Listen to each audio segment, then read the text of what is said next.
Welcome to this edition of Platform. I am Muhammad Kudu Abubakar.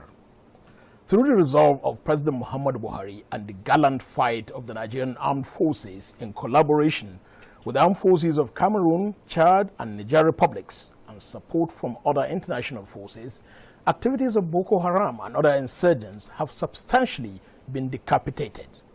Also not in doubt is the federal government's commitment towards assisting the victims of insurgency to revert to their normal lives.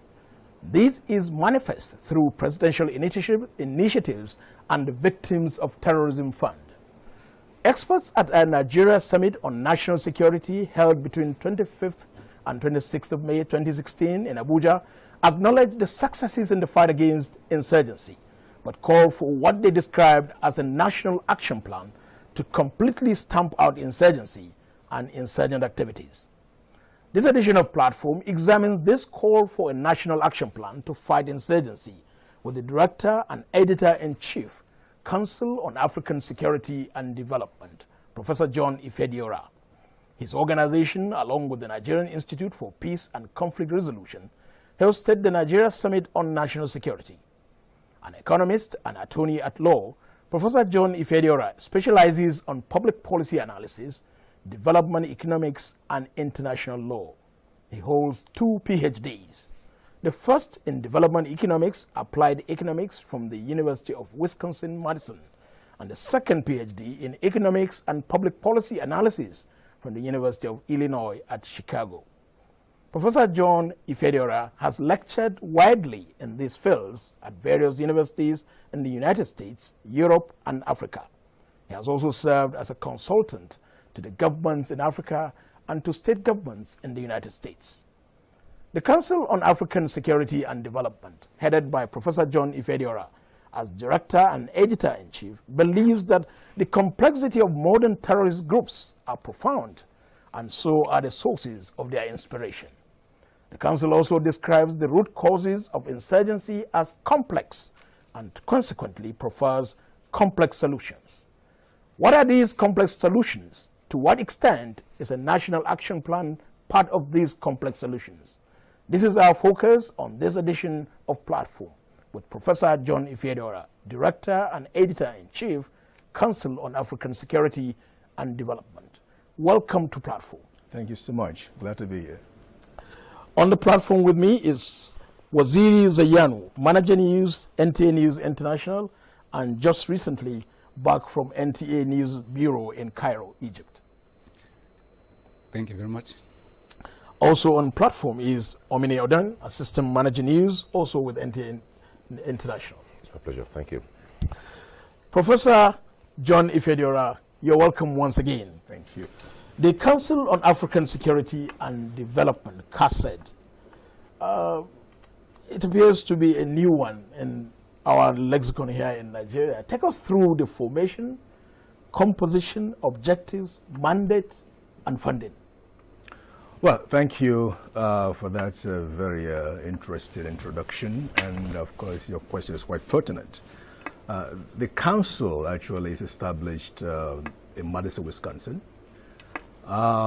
It comprises a great diversity of intellectual capacity, expertise in economics, in security, in all sorts of development policies. So the goal really, the goal of the think tank is to provide policymakers data-driven research to enable them to exercise their duties as policymakers, to be informed. So we're there to inform not only policymakers but also the public at large who need information to make insightful decisions on what is happening. So how was it formed? What is its composition and how does it get its funding? Well, practically you have a lot of academics from the University of Wisconsin. We have academics from London School of Economics. We have academics from Cornell, from MIT. And these are experts we've put together. Now, the funding derives from all sorts. These academics, are they largely Nigerians or? Well, some are Nigerians. Expatriates? Or? Some are based in the U.S. Some are foreign born, obviously. So it's a wide range of expertise that we've put together here to So really. it's not largely a diaspora affair. Not really, not really. We have American-born economists, we have British-born economists, we have Nigerians, we have people from all over Europe. So it's mainly academics and practitioners in the field that you have in that center. They do research, they publish, and also advise and consult governments on issues that pertain to their areas of competence and expertise. Funded?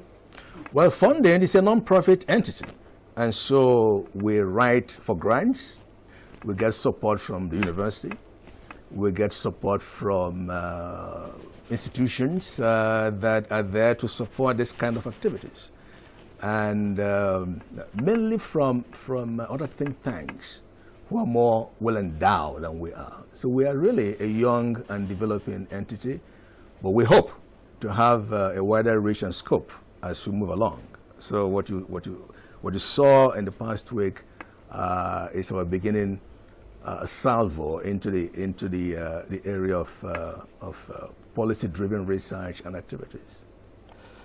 You correct me if I'm wrong, but it appears to me that your critique, or the council's critique of the methodology of the fight against insurgency in Nigeria, is largely because of your specialization or your bent towards development economics and public policy. Mm-hmm. Is that right? Am I right? Well, keep in mind that the inspiration for these insurgencies is multidimensional. They have grievances. And because the grievances are not unidimensional, you can't say, well, there's one single source as to why they're doing all they're doing right now. What is wagging the dog here? As a result, using one solution to solve this problem is not going to work. And this is what has been the problem, not only in this country, but in the international circle. You can't kill your way to peace. You really have to find out what is motivating these individuals to do what they're doing. Why are they choosing to pick up arms to go against their fellow Nigerians or citizens? So unless policymakers begin to realize that some of these groups are driven by religious reasons or due to poverty, or inspired by the simple fact that they've been told that this is the best way to gain access to public resources. And unless we realize that these are serious issues, some of these people are really, I mean, the rank and file of these insurgents are really very poor people, very poorly educated. And as a result, it's easy to manipulate them, to tell them this is the best way to gain access to public resources. And as a result, we should really look at a holistic way to solve this problem, not just using muscular intervention to suppress them. You can never defeat these insurgents unless you begin to address their specific needs. Well, if before we reach that point, some analysts, some observers are saying that, you know, before any crisis, before any conflict, there are supposed to be some kind of signals, warning signs. And experts, as we were told, normally go into research to come up with findings.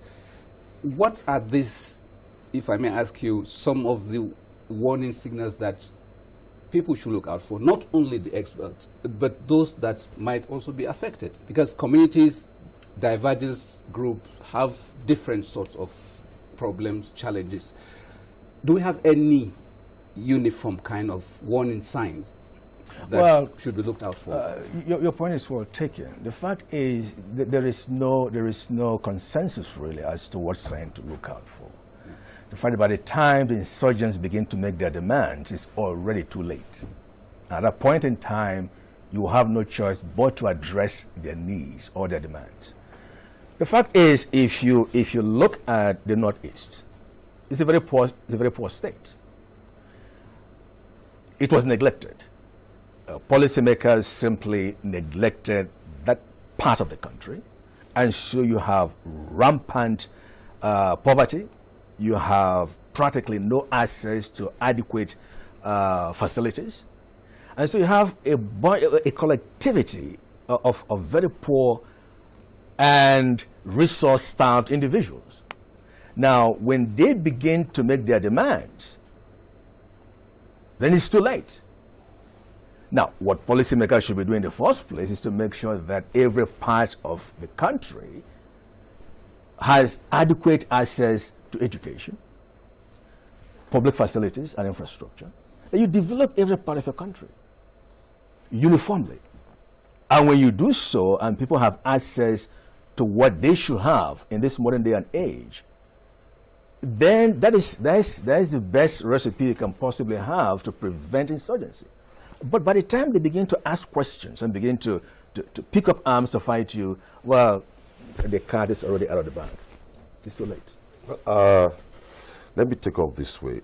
You said, let me quote you, we believe this is the best time to sit down and re-strategize on the best approach to permanently put an end to the diverse security issues bedeviling the country. Now, the concerns of the summit you just concluded was the way forward. Mm-hmm. Most times solutions come, but if you don't properly domesticate the solutions and adapt, at times in the process of domesticating, you may adopt what may not play well with giving the values within the country. Mm-hmm. So did you guys look at this towards maybe a resolution of the security issues in the country? Yeah. Again, a very pertinent question. And indeed, we looked at these things.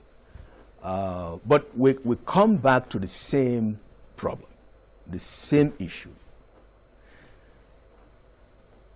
If you look, well, I'll give you a simple analogy. When someone is brought in to an emergency room, the first thing the doctor does is to stabilize the patient and then find out what is wrong with that patient. Right now, we have a crisis in this country. And the root causes, we know this, that first it begins with development. If you don't have development, if you don't have a means to address the needs of the people, you have problems on the road. It's simple.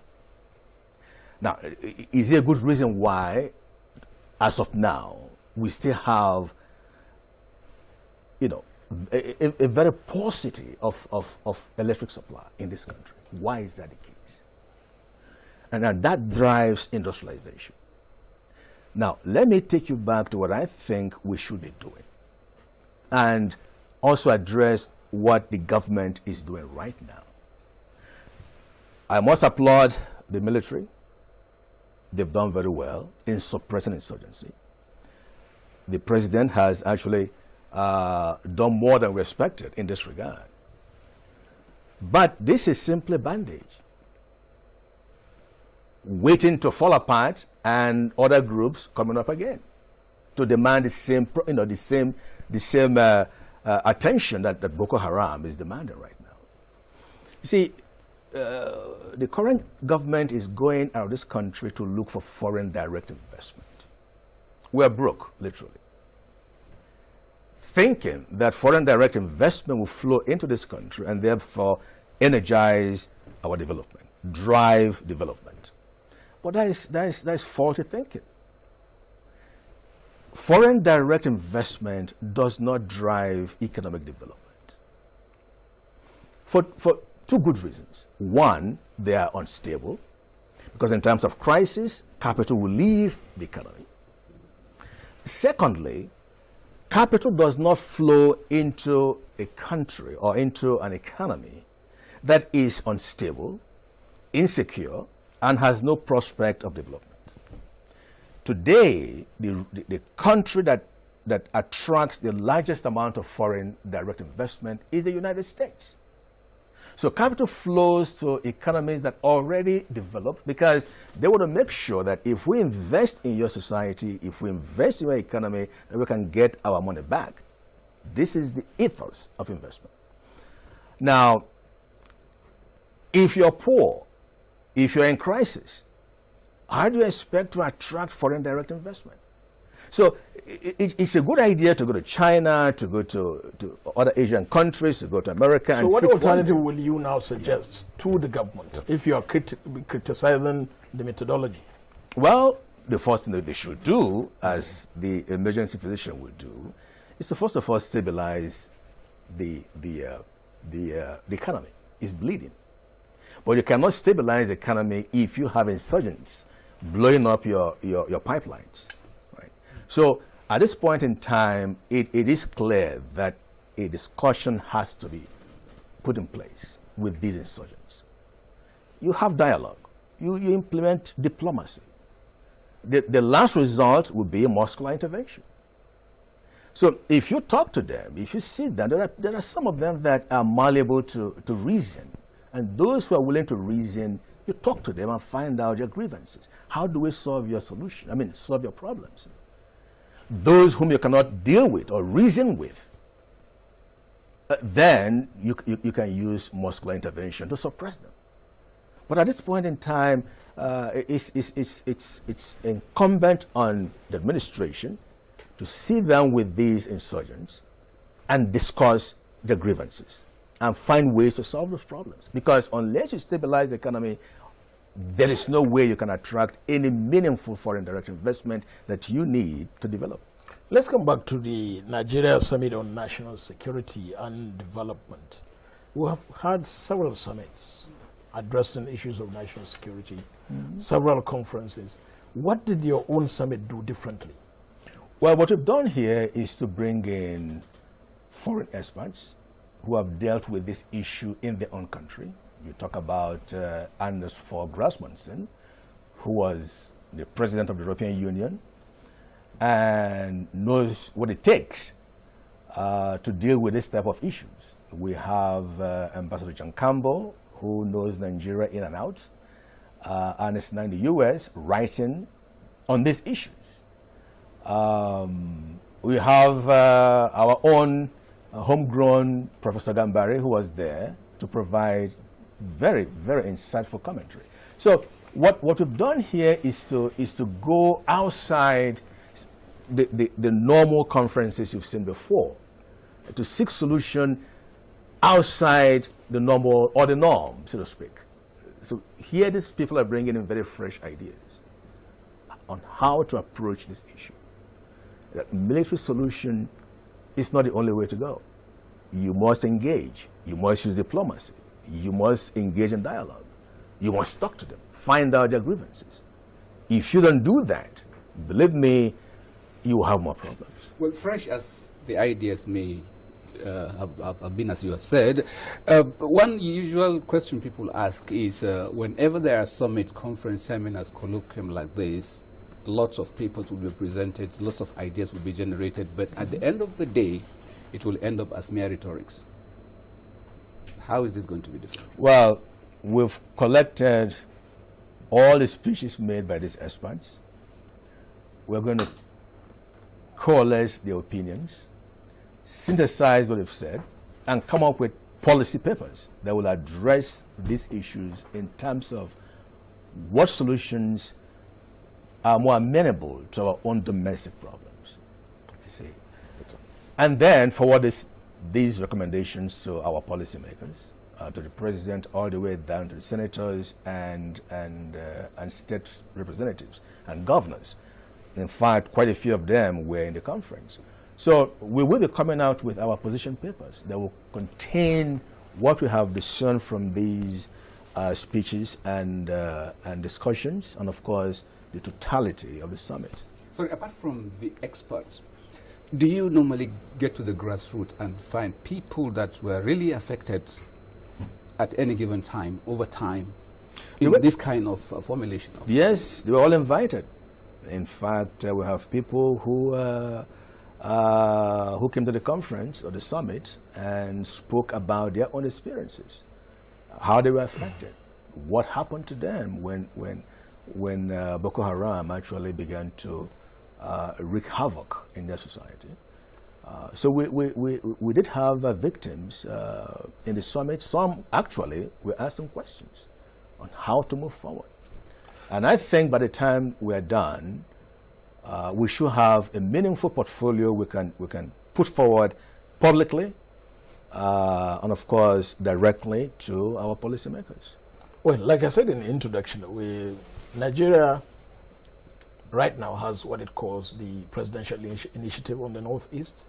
There is the Victim Support Fund or Victim Support Program, all addressed to tackle the issues of the Northeast, rehabilitation, reconstruction.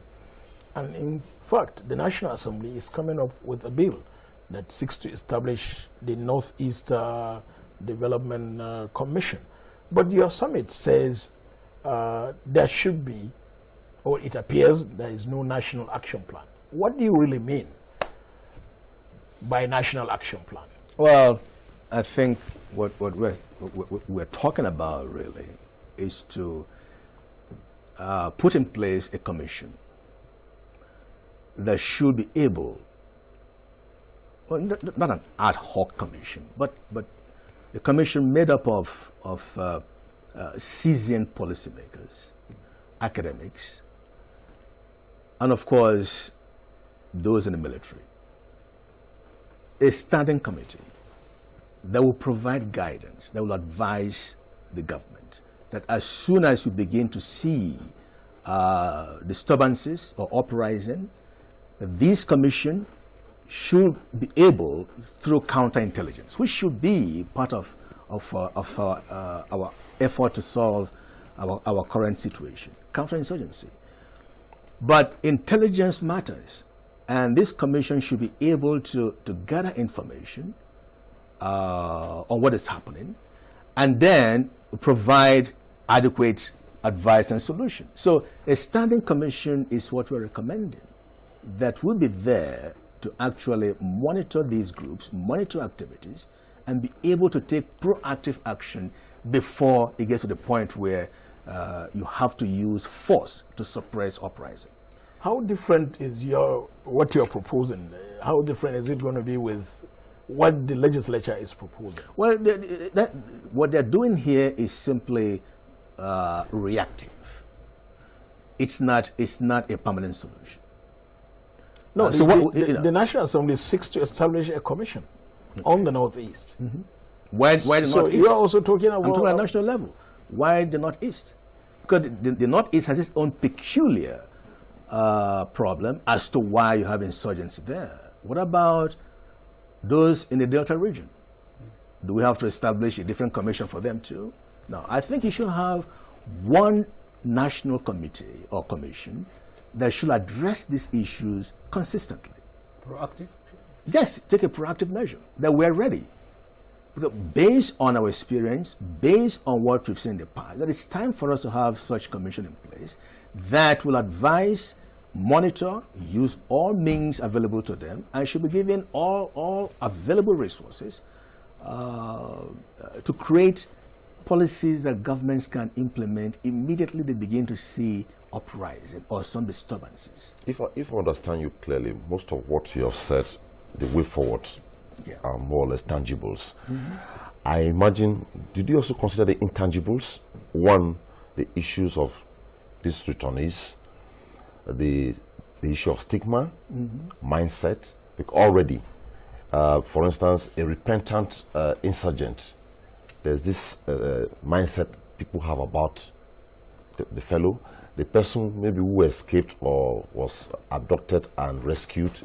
People see them differently. Do you have some solution mechanisms towards kind of persons outside maybe the fiscal ones we see? Yeah. Now, first of all, alternative livelihood options and what have you. Yeah. I think what happened in South Africa in terms of amnesty is a good way to start. You offer amnesty to these insurgents. Put down your weapons, come forward, confess to what you've done. We'll forgive you and we'll help you. those who were captured by the Nigerian armed forces should be debriefed and rehabilitated before they are reintroduced to society. Because when you've been in this, within this context of fighting to survive, where human life meant nothing to you as an insurgent, willing to kill, and you're willing to die to meet your goal, well, you need to debrief them. And to simply capture them, put them in prison, and then release them to the general public, well, then you have a waiting time bomb out there.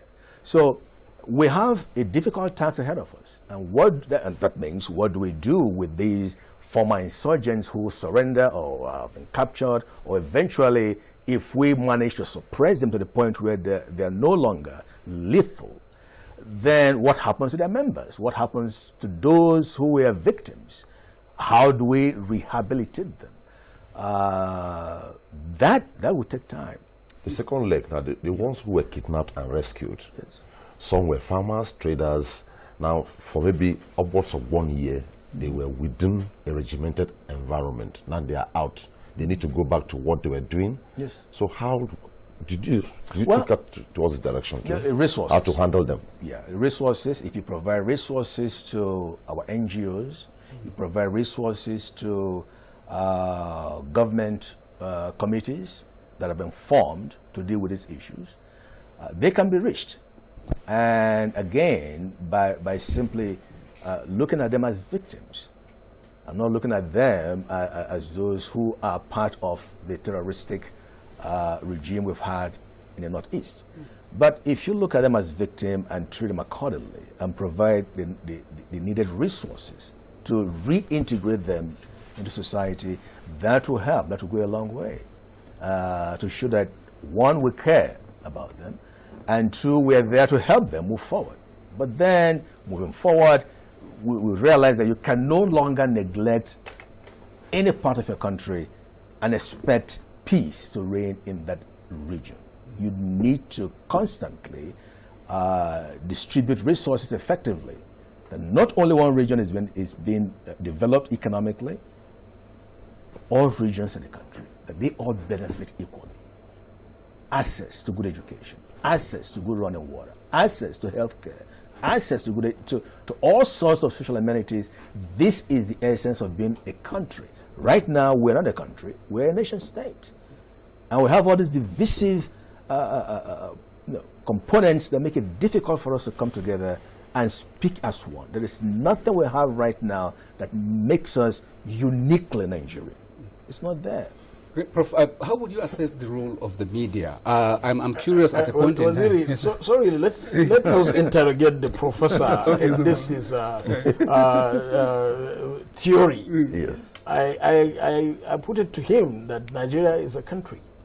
But he is saying there's nothing to show that it is. He has to tell us why. Well, it's simple.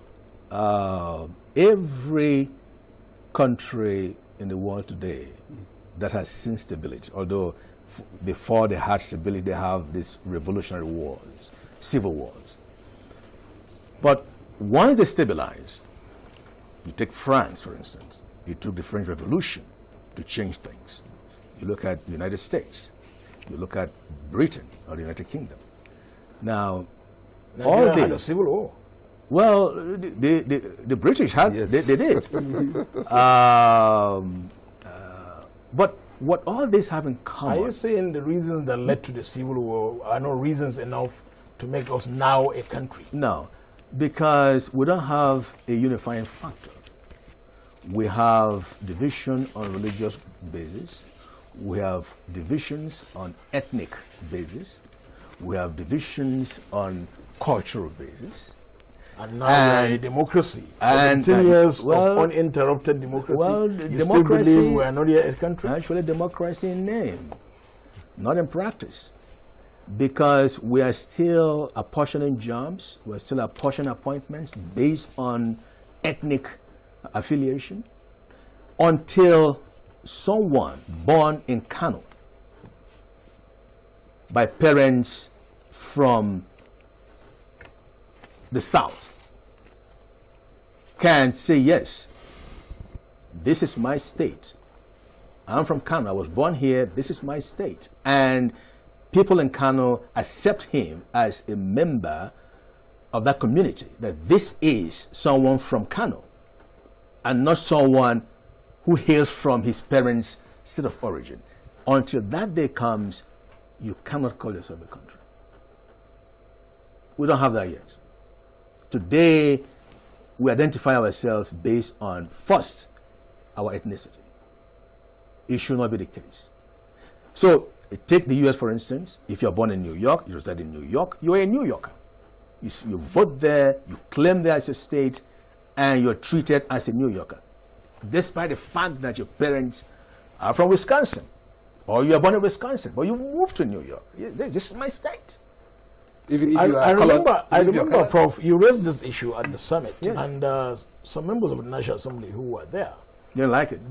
Yes, they didn't like it, but they explained to you that right now, part of the issues that they are debating and looking at as a constitutional amendment measure is the issue of the citizenship and indigenship issue. That will settle this dichotomy that you're talking about. Yes, you can impose laws, you can put regulations in place, but until the people you are asking to accept those laws are informed, well informed. And this comes from having a good educational system, which we don't have. If we have a well-educated polity, then it becomes easier for them to accept rules and regulations. So to impose these rules and say, okay, we've now passed the law, does it mean that the average person on the street is going to accept that law? No, because they don't understand it. They don't have the means to understand it. You've deprived them of the means to make sense of what you're saying because you never funded their educational system. So you have a long way to go before you become a true democracy and before you become what is called a country. So nation state is what we are. What do you make? Certainly, you know, we cannot go beyond our history. Yes. Yeah. Part of our history has it that we had empires, emirates, and whatever. We still have those vestiges in the form of traditional rulership and institutions. How do you bring about this in the formation of that nation state or country? Well, they have a role to play. The traditional rulers, they have followers, they have a role to play. But eventually, what will make the big change we're looking for really is to have, again, I'll go back to the same issue, is to have a functional educational system. Now keep in mind, that in the 60s and in the early 70s, Nigeria did have a very good educational system.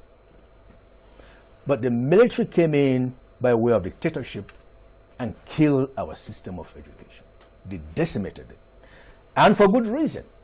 Because you can't have a dictator running around and have the intelligentsia challenging you. The first thing you want to do as a dictator is to decimate the educational system, make sure those you are ruling are dumbed down.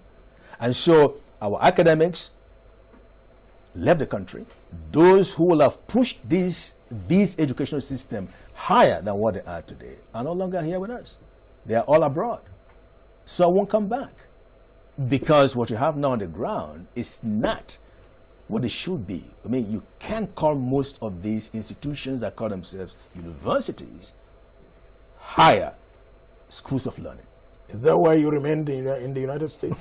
Well, I'm back here now. And my goal is to see that we keep pushing out policies, we keep writing about this, that policymakers can actually listen and take proactive measures. We need a sound educational system. We need industrialization. We need steady power supply. We've solved the issue of telecommunication, but we still haven't solved the issue of energy. Okay, you're an economist, right, also? Yes, and now, given your postulations and the federal government tells you, help us out in Nigeria to reshape and sharpen our economic policy, I will tell you what what are you doing? I will tell you if I had the opportunity. Now keep in mind that all industrialized countries in the world, from Britain to the US, to Japan, to China, they all began with what is called protectionist policy, a planned economy. They plan it. The government would deliberately say, okay, this is what we're going to do. Take Japan, for instance, and look at Toyota.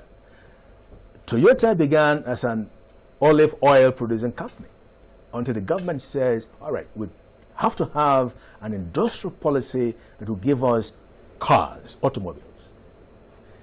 They now protected this company and said, go ahead, produce cars for us. And they did. For several years, Toyota floundered. But eventually, with protectionist policies, they kicked out Mercedes, kicked out American car companies in Japan, and it was just Toyota. Toyota found its way, stabilized, and then gradually the country began to lift tariffs against car importation. The same thing is true in Britain.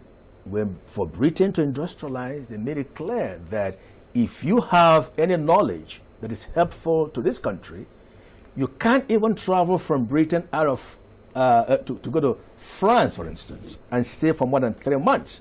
If you have knowledge that we need here in Britain to develop our country, if you do so, you lose your citizenship.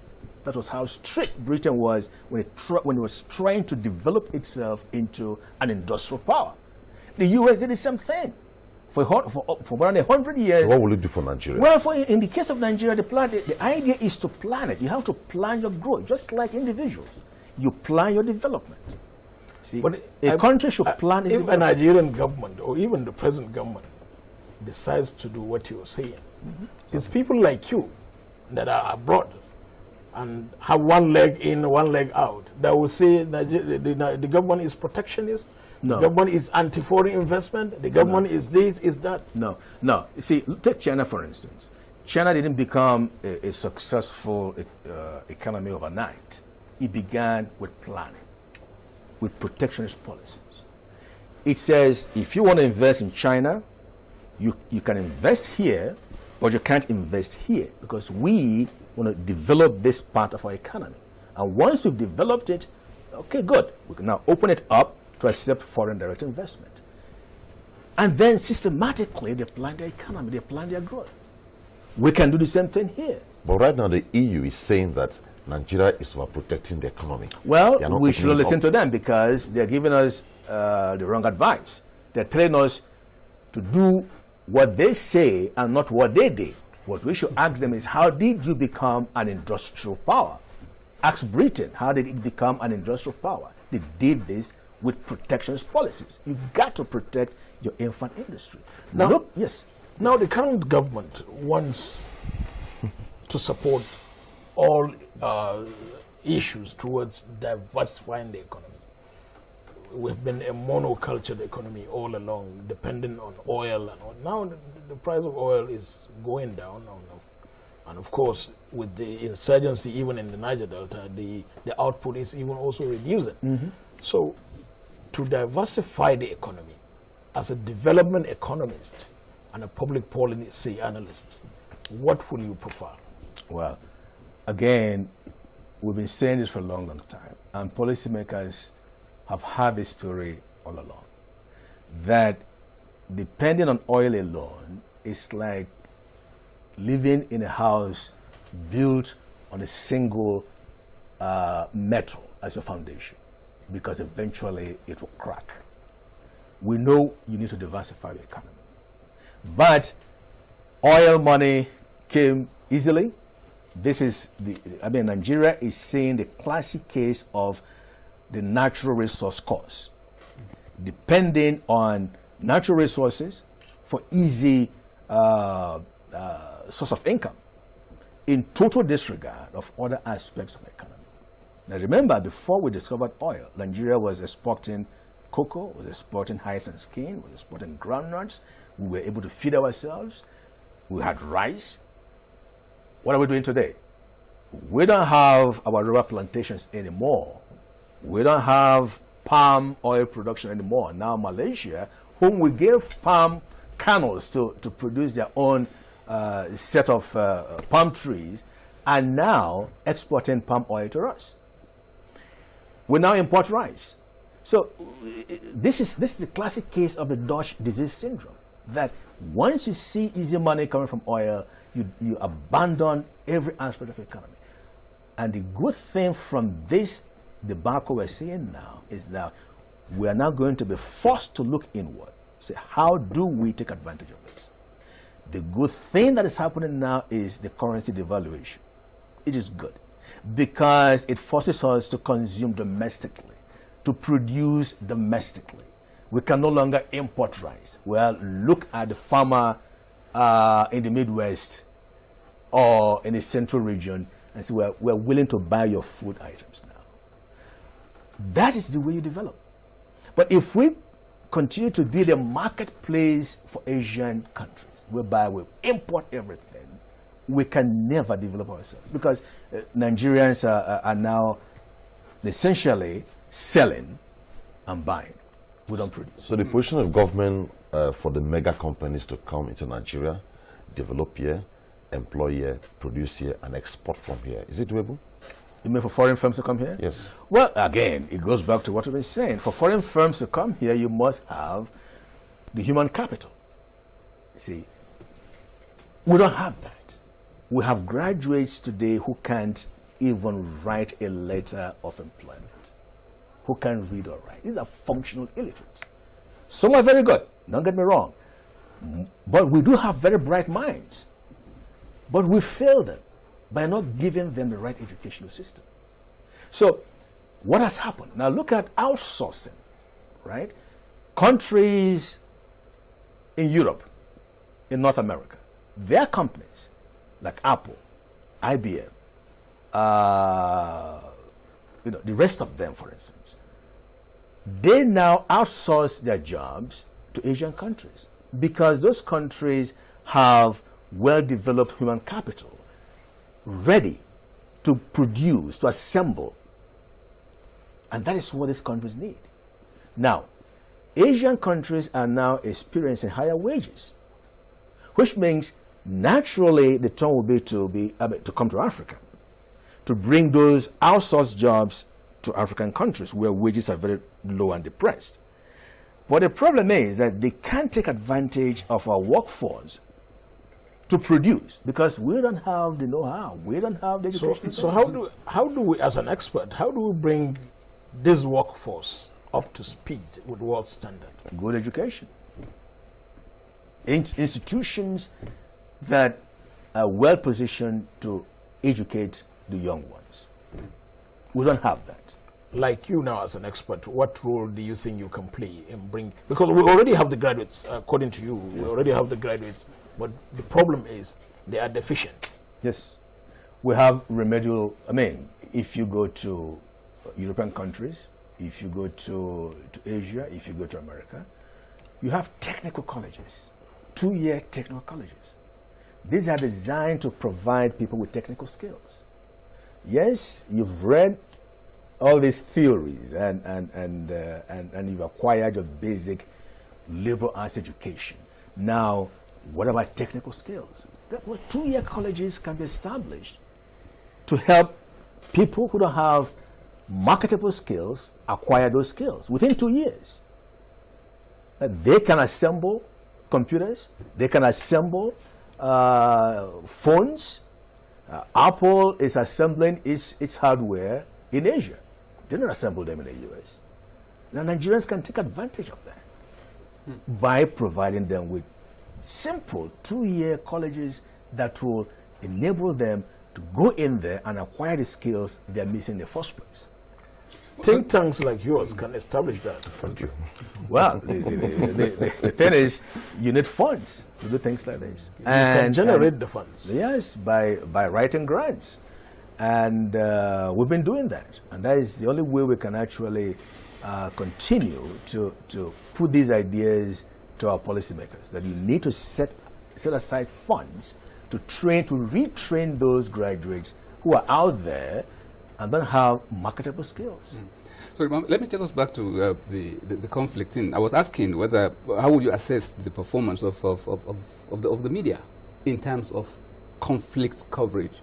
Some are saying that undue publicity in the quest for breaking news, headlines. For headlines now is instead of coming in as a solution, it's inflaming the whole thing. No, the media is doing its job. Of course, you need to be able to draw a line between social media and mainstream media. Social media can you see all sorts of rubbish in social media. You can't rely on that. But they also have a very good role to play. Don't get me wrong. They serve as watchdogs, and they can actually say things that the mainstream media cannot say. But by and large, our mainstream media has been responsible in reporting. And Nigeria is a very robust society when it comes to reporting news. Sometimes the news they report is not accurate, but by and large, you will get news items coming out from our press constantly, which is good. This is good for democracy. This is good for the average citizen. The media is there as our eyes and ears to tell us what our policymakers are doing. So I truly think the Nigerian media is one of the most active organizations in the world when it comes to covering news. They're very good. Related to the issue of coverage, I'm glad you give the Nigerian media some kudos. But at the summit, several speakers dwell on what the prevailing distrust between the various communities. You also alluded to it now here. Communities, institutions, distrust. Yeah. Where does the media now come to, if you like, dispel keep in mind distrust? that the role of the media is to be independent and to be impartial. They're there to report what they see. They're not there to tell, to give their own opinion, frankly. Then that is editorial. Hard news, we need information. And that is all the media is supposed to do, to cover what is happening, inform the public, inform those who are in government, inform policymakers so they know what is happening, not only domestically, but around the world. And I think we have it here in our media. So I don't think it's the media's job to really, dictate policy or formulate policy. No. They have to be independent. They have to be left alone to report the news. Well, based on their reportage, is it possible that following their reportage, what Kudu is advocating may not work? Because if they inflame the reports, the mistrust will be wider. I don't think that. No. You have to tell the truth. You have to report what you see. That is their job. The media is a watchdog. It's there to see that the government is doing what it's supposed to do and report what the government is doing, so the polity can actually make its own decision. You decide. This is what we've seen. We report. You decide. That is the role of the media. Okay. Now, what do you make of the resurgence of militancy in the Niger Delta? Well, particularly the issue of the Biafra agitators, the Niger Delta Avengers. What are your thoughts, and what do you suggest? Well, again, when it comes to negotiation, you ask for the heaven, but you expect to come much lower. These people have grievances. Keep in mind that the vast majority of the oil we are using today to drive the Nigerian economy is coming from the Niger Delta. And if you go to that particular part of the world, you realize that these people have been effectively decimated. Their way of life is gone. these are fishing communities, these are farming communities. And with the destruction, they are doing that damage to themselves. I'm coming. But now, see, isn't it? But if you go there, you see that these people, the way they used to live, what they were used to is gone. And they don't see any meaningful input from the government. And so they are left at their own whims to now exist without material substances that should come from the oil well that they have. So what's the way out? We don't have to. Well, too much time. The way out really is to address their needs, is to go back there and see exactly what the oil facilities are doing to the economy, to the region, and address the needs. I don't think anyone will wake up someday and say, okay, I'm going to be an insurgent. There's got to be a reason why you're doing what you're doing. And unless the government is willing to find out why they're doing what they're doing, these issues will continue to come up again and again. On your final thoughts, what will you say should the international community or agencies should do? Or what greater roles should they play to support the current government and the reconstruction efforts in the northeast and other destroyed areas? I think they're doing that already. They're pledging. France has pledged. Jordan has pledged to help. The U.S. has pledged to help. So the issue becomes to draw in these international agencies and governments, bring these issues to their attention, that the fight against Boko Haram is not only domestic, it's a global issue. That if you allow this group to morph into something more substantial, then you run the risk yourself in Europe that someday you will feel the impact of Boko Haram. So it is to the best interest to really support Nigeria in dealing with these critical issues we're now facing. And in your best interest to also come back and... Exactly.